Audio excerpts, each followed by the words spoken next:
All right, I guess we should talk Man United, huh? Welcome back to Talkin' Soccer. This is the channel where I talk about soccer, Man United, teams I watch. And the start of Erik Ten Hag's tenure at Man United got off to a bit of a rough start after their 2-1 loss to Brighton and Hove Albion, which, all right, let's just talk about this game. Let's talk about the starting lineup first. And you look at it, you look at McFred in the midfield, you look at Christian Eriksen as kind of the false nine, and you're left wondering, like, where are the goals going to come from? Rashford and Sancho out wide, and maybe it works if that interplay is a little bit better. Eriksen was often tracking all the way back into the deep midfield, and there's just no one making that attacking run, that spear run through the midfield, which when Ronaldo gets brought in later, I think that's one of the things that, like, missing an out-and-out striker definitely hurt. And we'll talk about this as we kind of go through the game and get into the subs and the impact that dropping Eriksen back and throwing Ronaldo up kind of made in general. But we should probably talk about the start of this game. And Man United actually looked decent through the first 10 minutes. If you look at kind of like the XG timeline, through the first 20 minutes, United are probably getting a little bit more of the play. There's still not much happening. Both teams are, getting these kind of errant chances, and United have a lot of the pressure. But after that, there's a switch that Brighton and Hove really started to get possession. They started to kind of dictate play. Danny Welbeck was making some really good runs.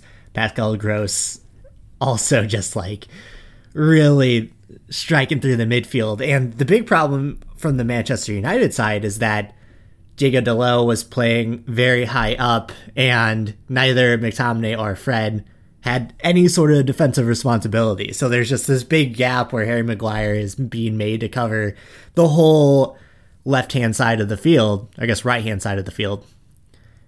And it was a problem. Like, both goals come from striking down that left-hand side, putting a ball into the box, and on that first goal, just not even making an attempt to grab the ball. And I guess both goals, really.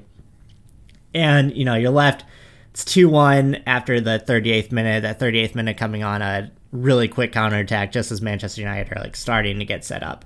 So you go into the half, Brighton and Hove Albion up 2, Manchester United 0. United are getting booed off the field.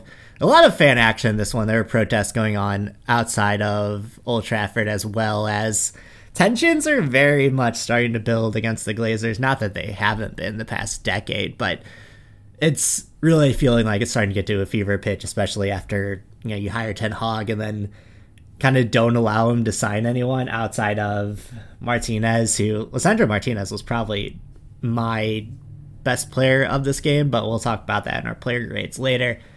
So you get into halftime, you saw Ronaldo warming up before the half, and I was maybe a little bit guilty of thinking that Ronaldo wasn't going to make much of a difference, and I think that's probably still true, but the difference in the second half was more of Christian Eriksen replacing Fred in the midfield, and then also having Ronaldo to kind of make those runs and be able to have more of an interchange that Christian Eriksen as a 9 doesn't give you, right? That's just not his strength. His strength is definitely being that creative force in the midfield.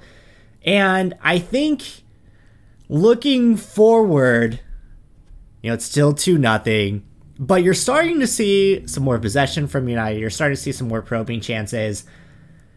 Going into the 60th minute when this change was made, Manchester United at 0.39 XG to Brighton's 1.68. So after that, it was pretty much that final 30 minutes. Brighton were still able to probe a bit, but it was pretty much all Manchester United. And I think that optimism isn't the right word, but it gives you some level of positivity looking at that. And, maybe if Ten Hag could, get a couple of signings over the line, been rumored with quite a few midfielders, not having to rely on McTominay and Fred as your starting midfield pair would be freaking fantastic. It's real bad. And when you look at kind of player grades, when we get into that later, it'll reflect that. But second half, you have Christian Eriksen dropping back. You have McTominay playing a little bit better.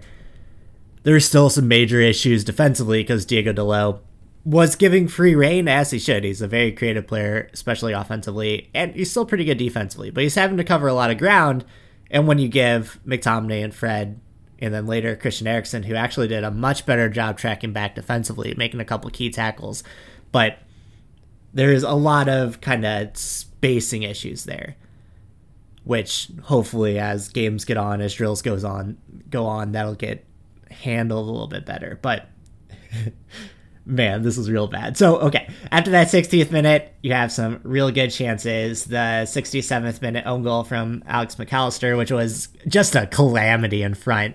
Diego Dalot, I think, gets it initially, and then McAllister tries to clear it, and then Robert Sanchez, kind of hits it back into his own net. It was wild. It was just a calamity out there. So you have the own goal at the 67th minute, and you start to think, okay, Manchester United, after this, this is where they kick into gear, they tie it, they go ahead, Old Trafford, Fergie time, like usual. But after that, it really was more of the same. United had a lot of pressure, but kind of not a ton of ideas going forward. Rashford missed a bit of a sitter, although it was coming in hard, but Christian Eriksen got a cross, and as Rashford came in to play it, I don't know if he was expecting to have such a clean chance as he had, and just kind of rises. And United had a couple chances that if the ball just stays down, Bruno had one early on, I think the 7th minute, where he just kind of got it across the box and put too much into it and skied it over. Lisandro Martinez had a real good chance from 40, 35 yards out, but it just rised a little bit much, and if he had that ball stay down, it would have been in. But it was a fantastic chance, and to even try that was amazing. So he gets to the end of the game. Donny van de Beek comes in finally. Another couple of really good chances, but ultimately Man United, even if they outplayed Brighton in those final 30 minutes, were outplayed by Brighton before that. And you look at the scoreline 2-1, that feels right to me. And even though Brighton have not won at Manchester United at Old Trafford ever, it felt fair.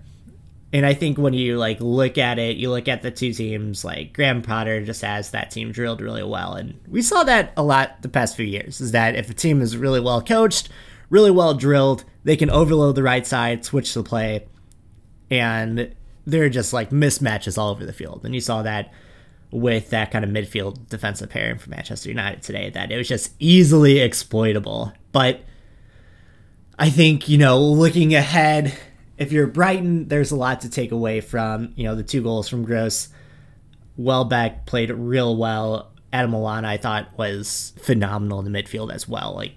That front 3, as well as Caicedo and Trossard, just really outplayed Manchester United. And I think if you're Brighton and Hove, coming off the year you had last year, you lost your best player, but you look at how they played against Manchester United, and I think you are confident that you can, stay in that mid-table spot, if not try to make a run for those Europa Conference League places.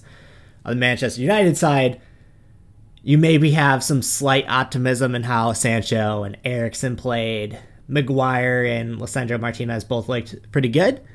Lisandro Martinez, I was very impressed with. I thought he was one of the only players that actually had composure in this game.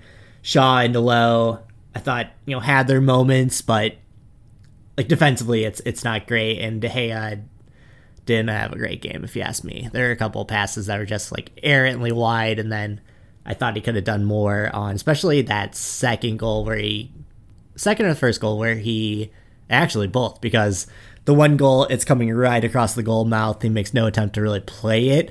And then the other goal, he deflected right to where the attacker was. And I don't know if you can really put that on him, but not a great game from a goal-stopping standpoint. But ultimately, Manchester United deserved to lose.